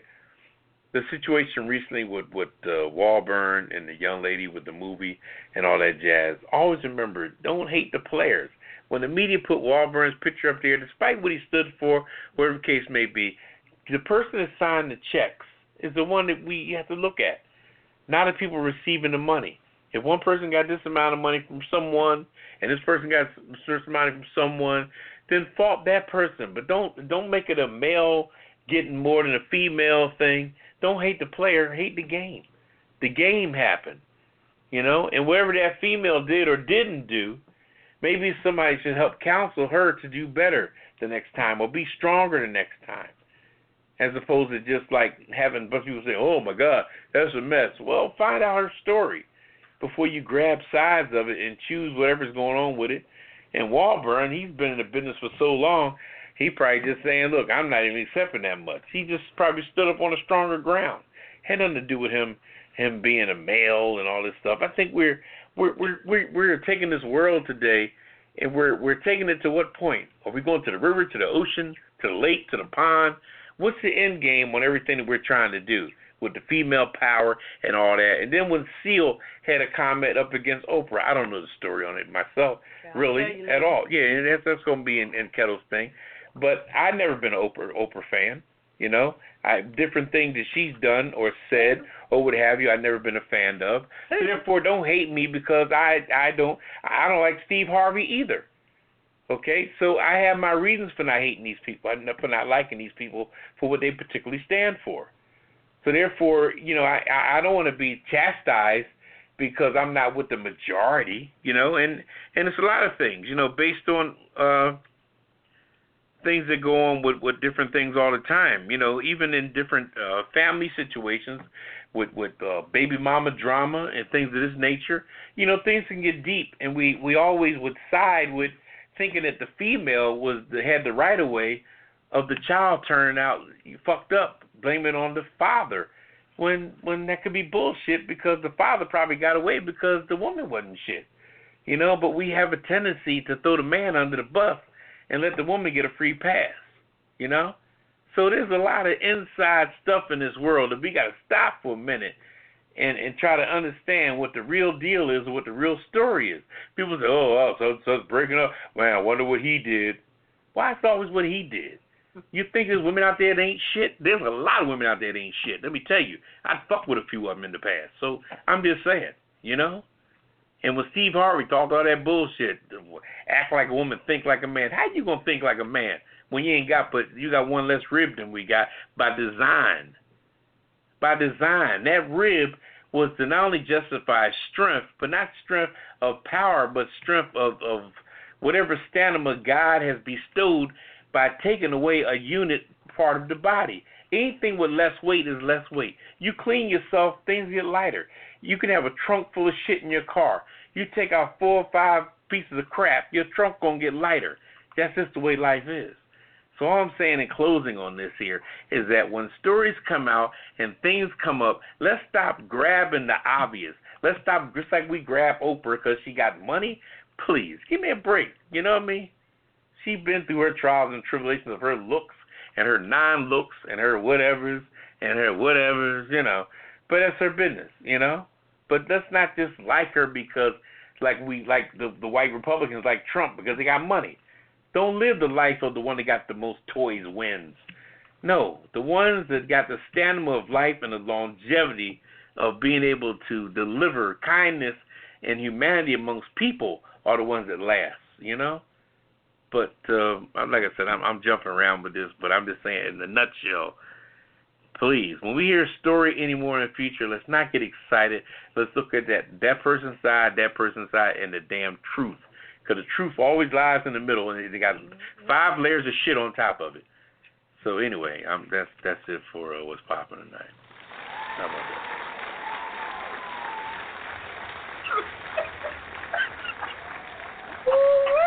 I love me some Harpo. Yes, I do. God knows I do.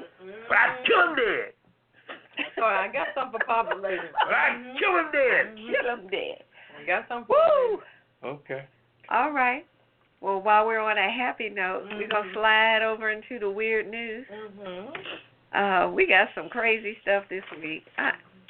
It amazes me that we never have a shortage of weird news. What can I say? Yeah, it's always something. So I got the flirty kangaroo posing in Australia. You got to look this up and see this kangaroo.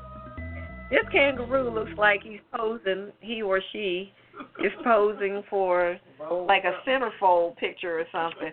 I don't know how that happened, but this lounging kangaroo has been causing quite a stir on social media for just being sexy. A tourist in Australia supposedly saw the kangaroo at the entrance of the bathroom in the John Forest National Park and took the picture of what is surely the sauciest snapshot of a kangaroo you will ever see. The park and the kangaroo experts have not immediately responded to requests for comments about the kangaroo's well-being, and it's not clear whether the photo was staged or whether this was just one of those random things that just happened. But regardless to where and how it came to be, the photo is causing quite a bit of ruckus on Twitter. So long live the sexy kangaroo, and we hope you're staying sexy wherever you are. Sexy's back, huh? Yeah. You gotta, I know y'all can't see this on the line, but you gotta go look up this kangaroo. Mm-hmm. The way this kangaroo is posing in front of this bathroom, it's like he's like, yeah, put on the bow chicka wow wow. But most kangaroos, they're defensive. They be jumping at you and some more stuff. Yeah. That's just strange. He just laid out like, yeah, take my picture. Unless they were with child or something. I don't know. Is that a male or female? I don't know. They don't know. All they know is it's the sexy kangaroo. Mm-hmm. He's out there like, get it. Take my picture, What you got over there, Paul? All right. Let's see. A man rams armored vehicle into stopping just for one bottle of wine. Oh, hey, one bottle? That's interesting. Okay. So now what happened? Says a man rammed a armored vehicle into a stop just for one bottle of wine. Let's read this and get it. This happened in Moscow.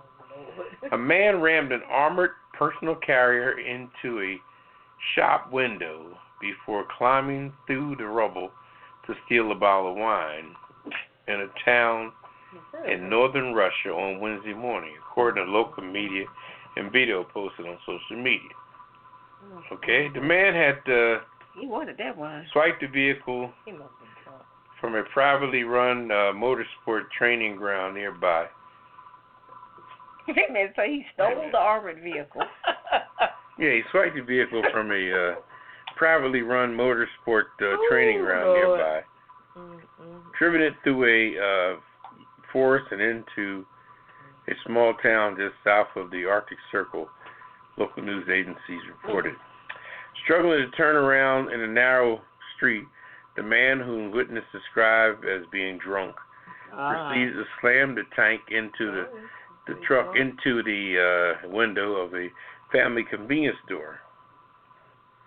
He also crashed the Daewoo car he also crashed into a Daewoo car parked nearby. That's really funny because Daewoo is a cheap Japanese product. I used to sell those Daewoo TVs in Circuit City years ago. Now they made cars. Wow.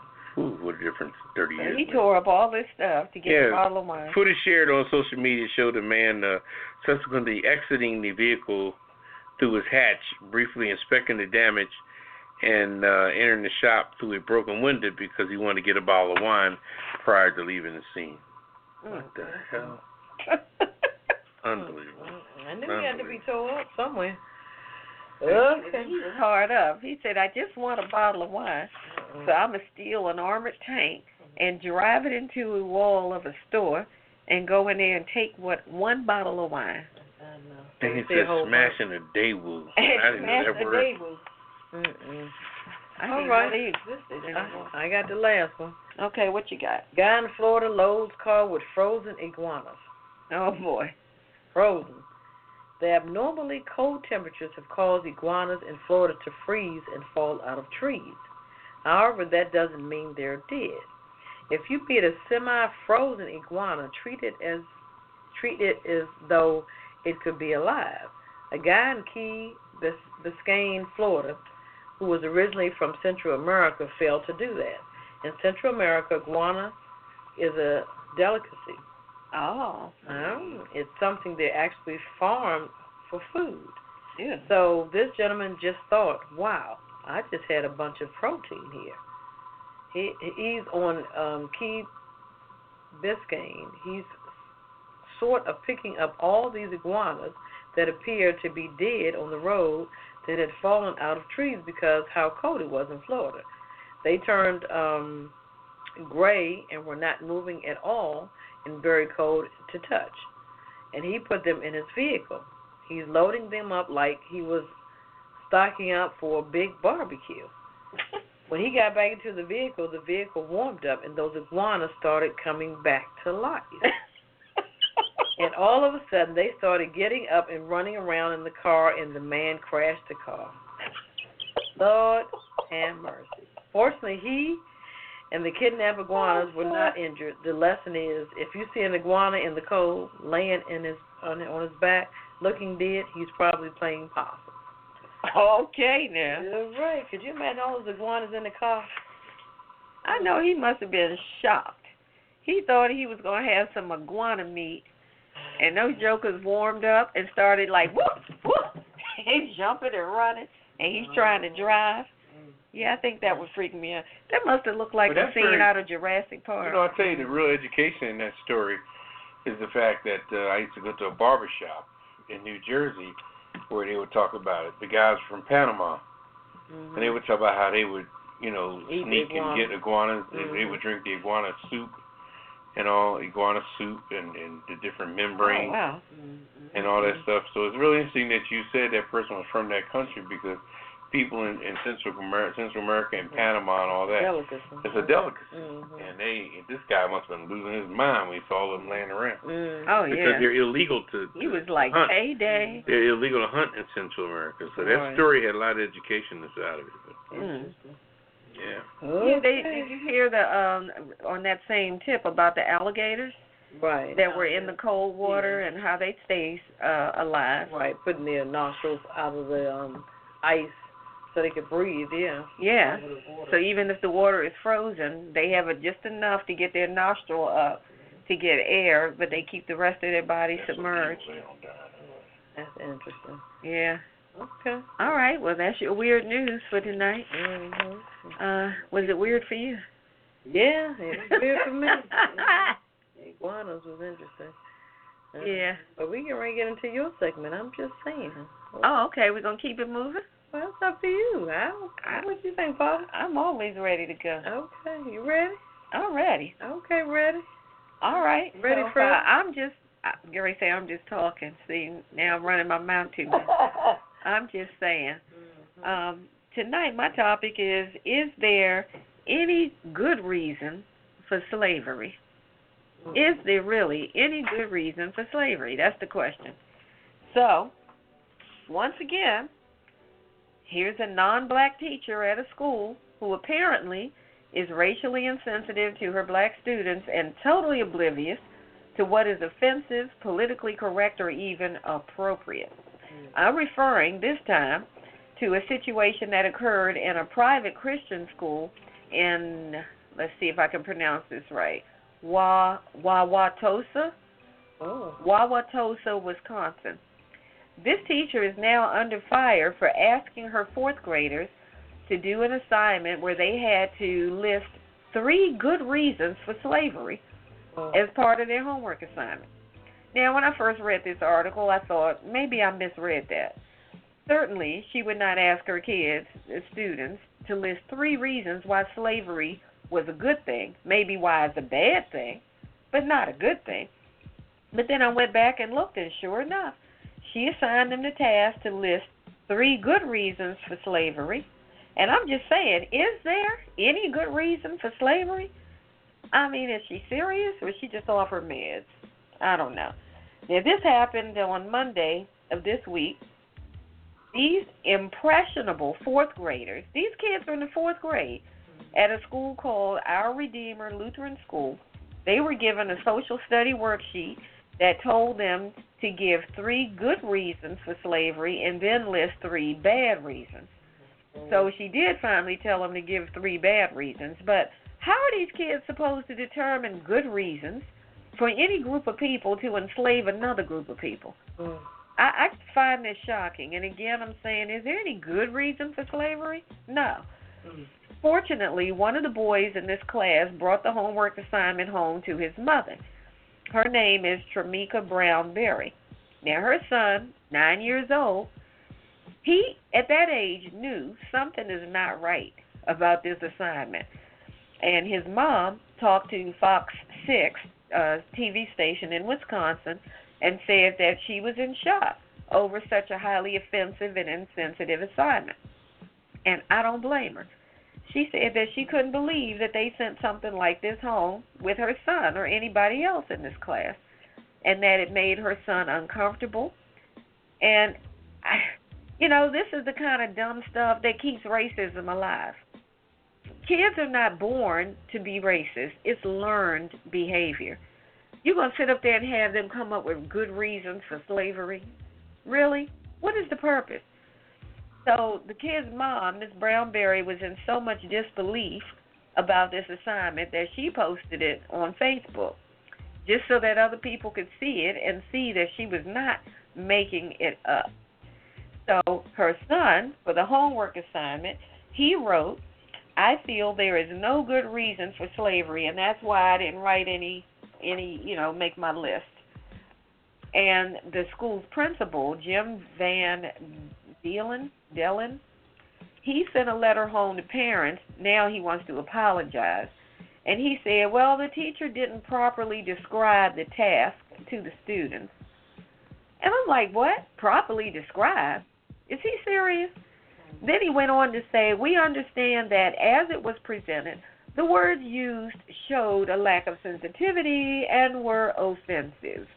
The purpose of the assignment was not in any way to have the students argue that any form of slavery is acceptable. The concept goes against our core values and beliefs about the equality and worth of all people and all races. Yeah, right, whatever, blah, blah, blah. He claims that the point of the assignment was to spark a debate in the class. But see, here's the thing. When you have a debate, you got to have one side that's pro and one side that's con, right? That's how you define debate. One group is for something, the other group is against it. How are you going to have a debate about slavery with fourth graders? You're going to have somebody saying, yes, we're for it, it's a good thing, and the other group saying, no, we're against it, it's a bad thing. And again, what would be the point? If you're not trying to indoctrinate these kids on the sly, don't even try it. I think these people got caught with their racist pants down and they had to do some damage control, and that's what they ended up doing. They want to issue apologies and all of this bull, but seriously, there's no good reason for slavery. So now the principal says he's going to mandate cultural diversity and competency training and blah, blah, frickin' blah. And I'm like, yeah, okay, you do that. And just know that people are watching you, watching all of y'all, so don't slip up again.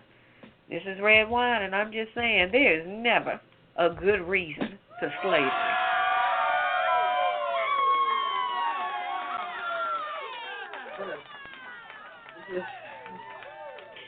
Where was this again? This was in, what's the name of this place? Wisconsin. Oh. Wauwatosa, Wisconsin. Yeah, we need to just I don't want to say it, but those people that in those Midwest, y'all need to start traveling, doing some traveling, and seeing other people. Or read a book. Sometimes books are not truthful. So well, get a truthful book. How about that? Yeah, just like Mr. Columbus. We know the real deal on that. Yeah, you're right about that. Guys, got any questions or comments? Hit us up tonight, 914-803-4306. And press 1. Press 1 to get we have a caller, so I'm going to go to this caller, and then we're going to take a break. Okay. And then come back with, Living for the City. All right. All right. Caller, you're live on the Pajama Party Show. Go right ahead with your comment. Hello. Hi. Happy New Year. Happy New Year. Happy New Year. I am lost for words this year. Why? I don't know what to say on my president. I'm just lost for words. He needs help. I think my president has gone over the edge. Okay? I think he's you're right. gone over. Because the comments that he's making now, it doesn't make any sense to me. None at all. Like you see the other day when he was with the farmers, when he had the rally thing about the farmers. Oh, I didn't hear that one. What did he say this time? Oh, yeah, he was talking to the farmers about he done something. Ain't no president done it in 35 years. Talk to y'all and this and blah, blah, blah. Then he got to talking about, the unemployment rate is down. And then he made a statement out of his mouth. He said, yeah, the African Americans' unemployment rate is way down. I told him. I said, listen at this fool. Oh, my goodness. He said, I told him. I say, this man is crazy. What is that about? That line about what do you have to lose? Is that what that's about?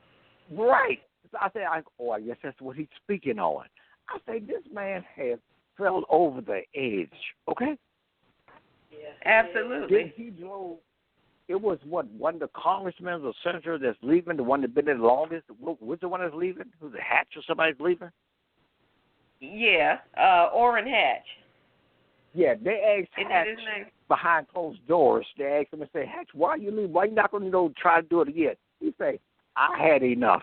He say, it's a shame. Everybody is leaving. It's a shame. Yeah. I know. You got to, at some point, you got to say this is too much. Then he tweeted the other day, he say, he talking about his physical, right? He say, I hope my physical is good because the stock market, they're not going to like it. I say, what the hell does the stock market have to do with your physical? This man is going over the edge. He's talking about the stock market, they're going to like it. Who knows? It's not going to like it. And then this thing with Oprah. Oh, she's a very nice woman. She's very intelligent, but I'll beat her. This man is crazy. Oh, God. Yeah, he did say that. He said, if she runs, that'll be a whole lot of fun.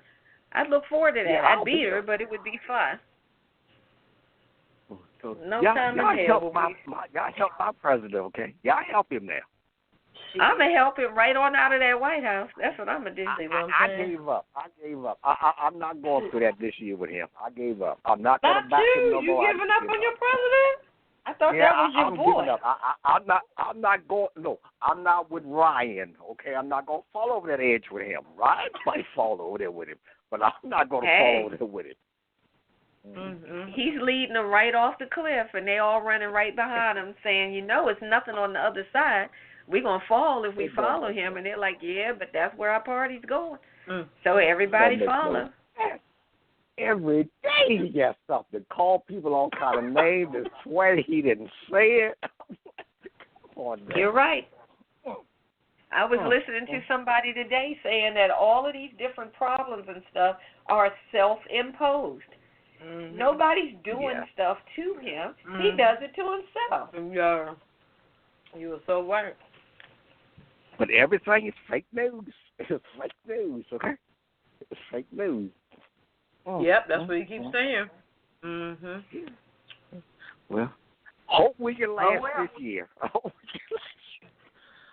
Did y'all hear the thing about one more comment? Did y'all hear about the thing they was talking, and one of the press people jumped up and say, "Well, Mr. President, what is this?"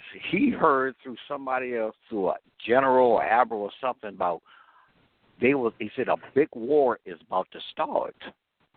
And he said, I don't know anything about it. He said, I don't know anything about it. I haven't ever heard anything about that. He said, but I'm building up our military every day, every week, every month, bigger and bigger. I say, if he never heard anything, why is he building up a military the way he's building it up? Exactly. Mm-hmm. See, he like I said, lying lunatic.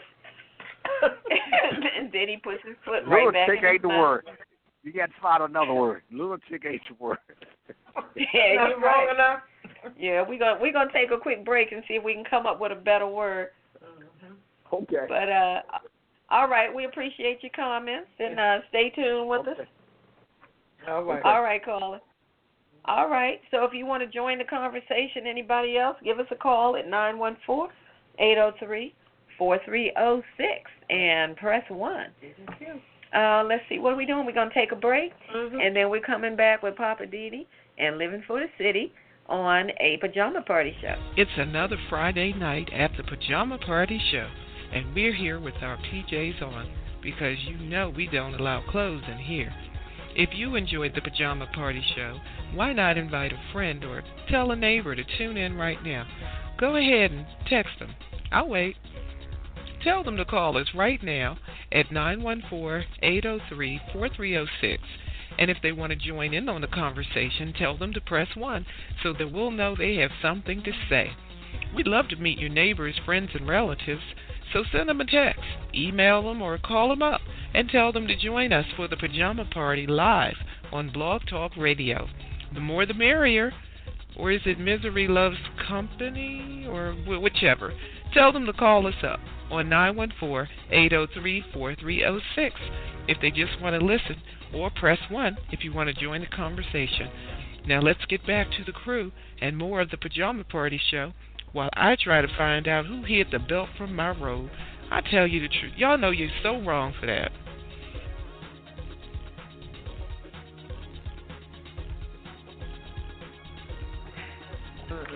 All right, welcome back to the Pajama Party. I'm one of your hosts, Poppa DD. I'm here with Ketel. Hello. And Redwine. Yay! Oh, my God. It's Friday night, and I'm feeling right. All right, we're going to take it to the city and go over to Poppa DD for Living for the City. What you got for us tonight, Papa, for Living for the City? Okay, what I'm going to do is, that's your 1, that's your 4, okay. All right, this is for everybody who like to attend Super Bowl parties. Uh-oh. Okay. People like to give them, like that box a person out on a job that knows about football, but the young lady who's just giving a party beat him to the punch as far as getting a day off. Okay? Anyway, that happened to me. That's why I said that. Oh, perfect. Now's the time for the recap. I'm going to give a recap on what's happening this weekend. This is probably the best weekend to watch football. Okay? If you're not into football, it's going to be good this weekend. Okay. There's 1, 2, 3, 4 games left on the schedule. All right? And as you very well know, that this is called the Division Championships. All right? Now, Saturday, tomorrow. Don't sleep on it. 2 teams play tomorrow. 4 teams actually play, but 2 games. Mm-hmm. You have the Philadelphia Eagles. They play the Atlanta Falcons. Game time at 3:30. Probably starts at 4 o'clock, something like that. All right? Then the nightcap, you got New England Patriots playing the Tennessee Titans. All right? And there's 2 different divisions of football, the NFC, AFC. Eagles and the Falcons represent the NFC. AFC is represented by New England, Tennessee. Now, Sunday, there are 2 more teams playing. 1 o'clock, you have Pittsburgh. They're playing the Jacksonville Jaguars. Represent another AFC team. In the NFC, you have the Minnesota Vikings playing the New Orleans Saints. This is Sunday. 1 o'clock for Pittsburgh, 4 o'clock for New Orleans Saints game.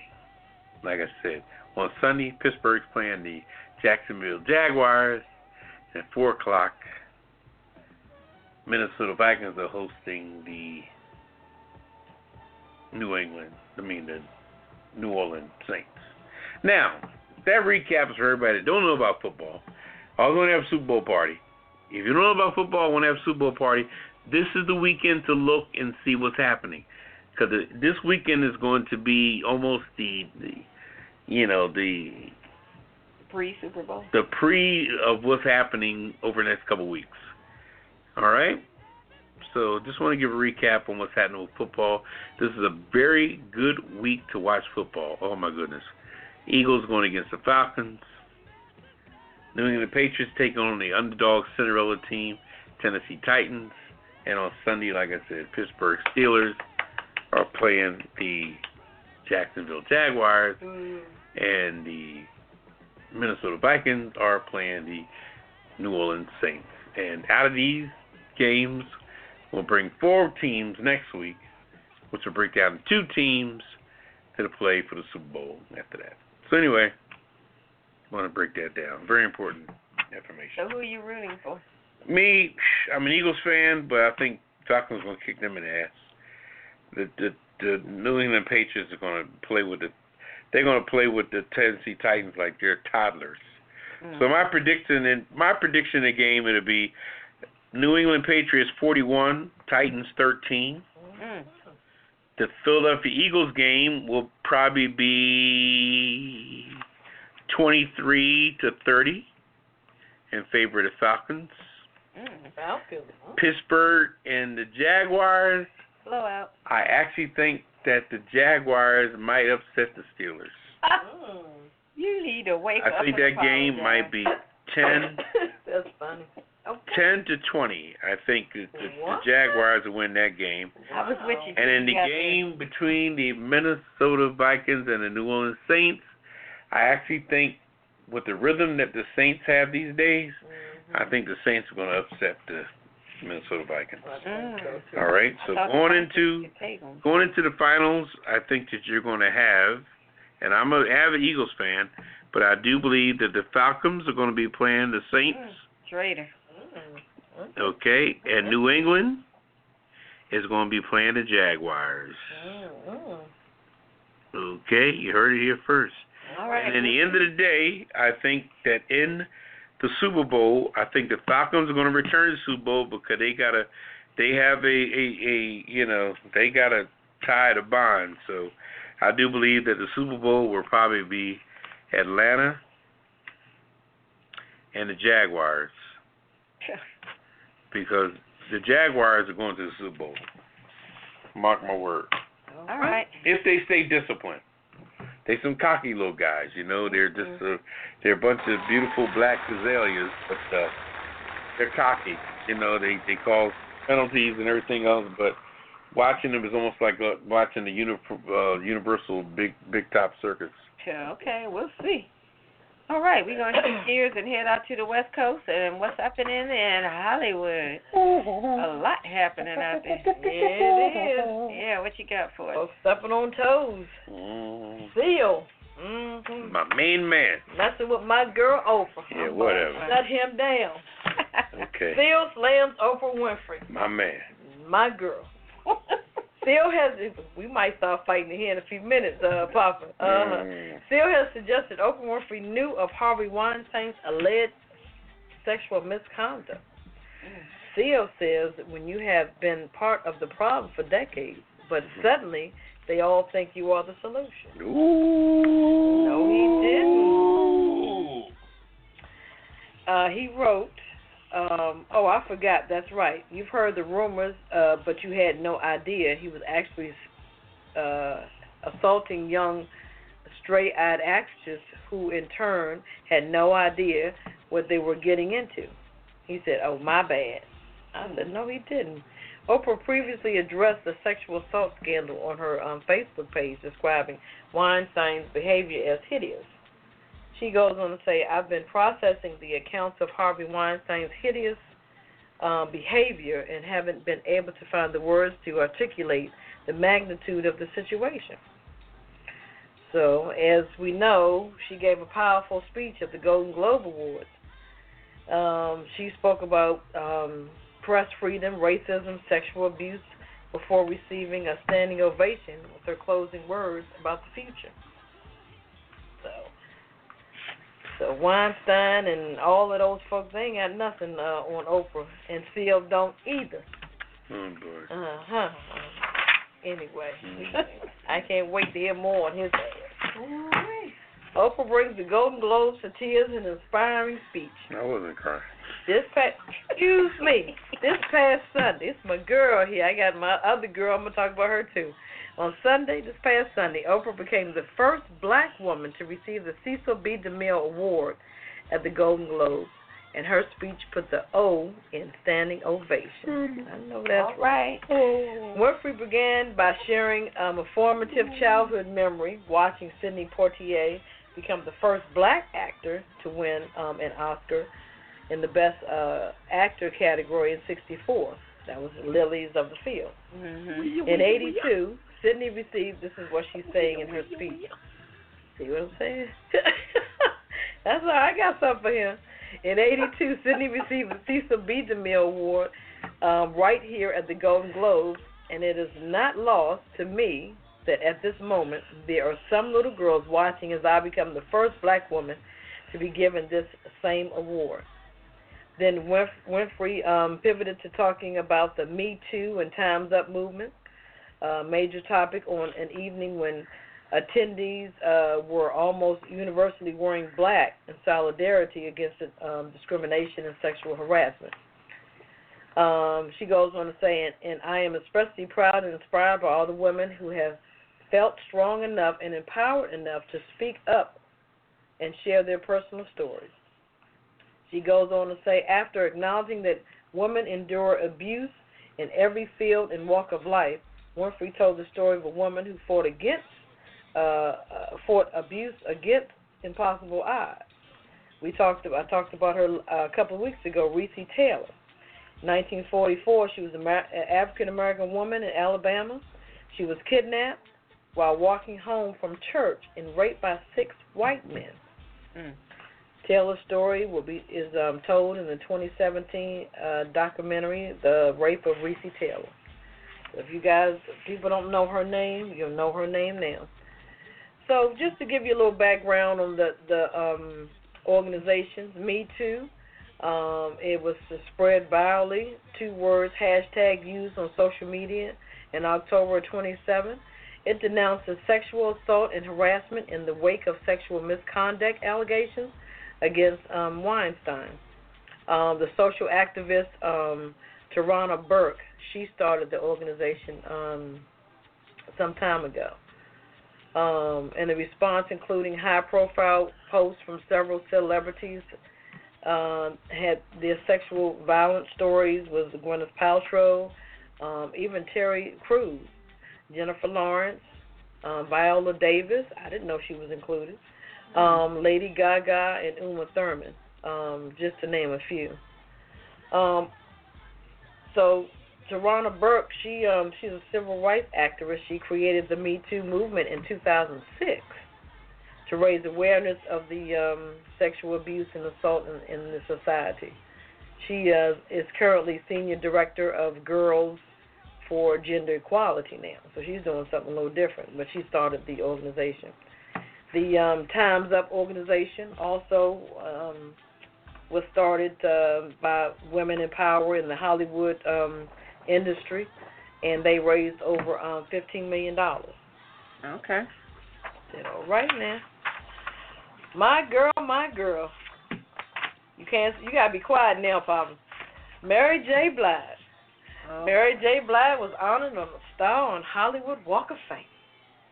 Mary J. Blige nominated the 2018 Golden Globe Awards for Best Performance by an Actress in a Supporting Role in her movie Mudbound. She has won 9 Grammys, and she turned 47 this Thursday. She received her Walk of Fame on the Hollywood street. Of course, P. Diddy, he gave her the award. He was in attendance to support the Queen of Hip Hop. He goes on to say, whatever she is going through, she knows she has a responsibility to help others who are going through the same thing. As people know through her music, she talks about her struggles, and I'm quite sure it's helped a whole lot of people. Yeah, that was great. Walk of Fame. Oh, congratulations, Miss Mary. Yeah. Also, one last note, P. Diddy and DJ Khaled, they have a new show called The Four Battle for Stardom. It's P. Diddy, DJ Khaled, Megan Trainor, and his name is Charlie Walk. He's the president of Republic Records. So you guys got to check that out on Fox. All right, cool. All right, let's hit that cocktail of the week, and then we're going to get into the kiss list and get on out of here. Okay. All right, what you got for us tonight? It's called the Lime Sublime. Ooh. It's been pretty That's tasty. what we've been drinking tonight? Mm-hmm. Yeah, that is good. We have 2 ounces of the Patron Citron Lime Liqueur, ginger ale, top it off with ginger ale, and your lime twist. So you pour the lime liqueur over rocks in a glass, top with ginger ale and stir. Add a twist of lime for the garnish. This is a very refreshing cocktail. The lime is not overpowering, but it adds the perfect balance to this tasty treat. It's truly sublime. Yeah, that is good. Simple drink, but it's very good.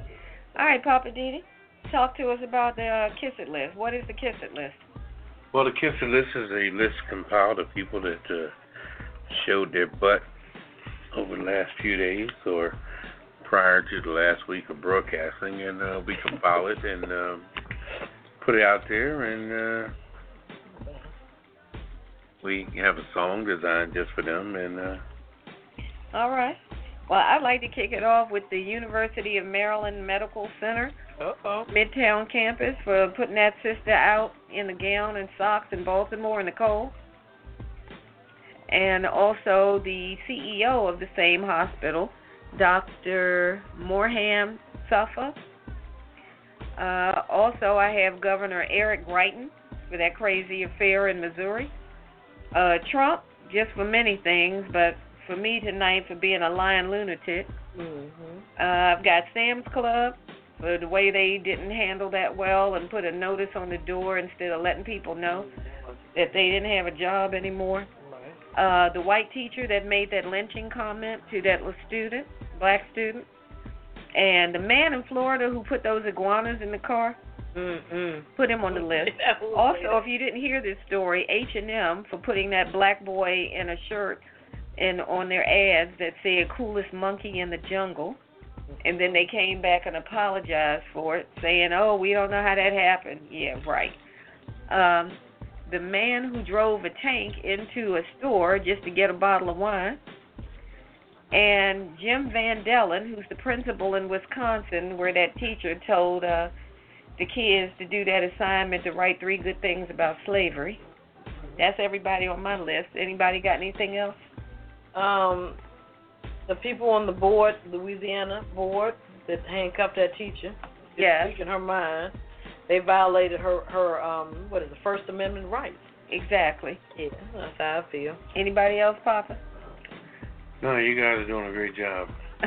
All right. Well, we got something for everybody on the Kiss It list here. My entire ass. Kiss my Irish ass. You better kiss my Irish ass. This world, kiss my ass. Kiss my ass. You can just kiss my ass. Baby, you can just kiss my ass. Oh, you can kiss my country ass. I said if you got a problem with any of that, you can kiss my natural born redneck to the bone, ever-loving country ass. That's right.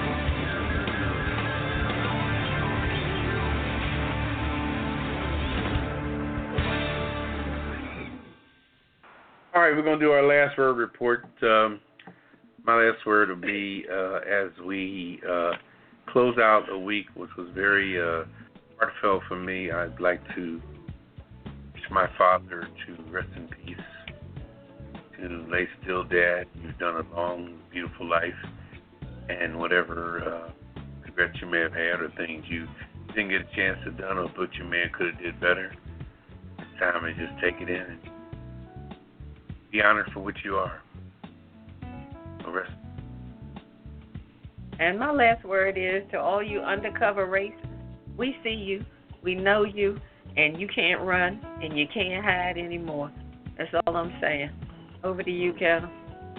My last word is thanks for the old listeners, new listeners, and future listeners. We appreciate you listening to A Pajama Party every Friday night at 9 Eastern. I'm not going to tell the other time.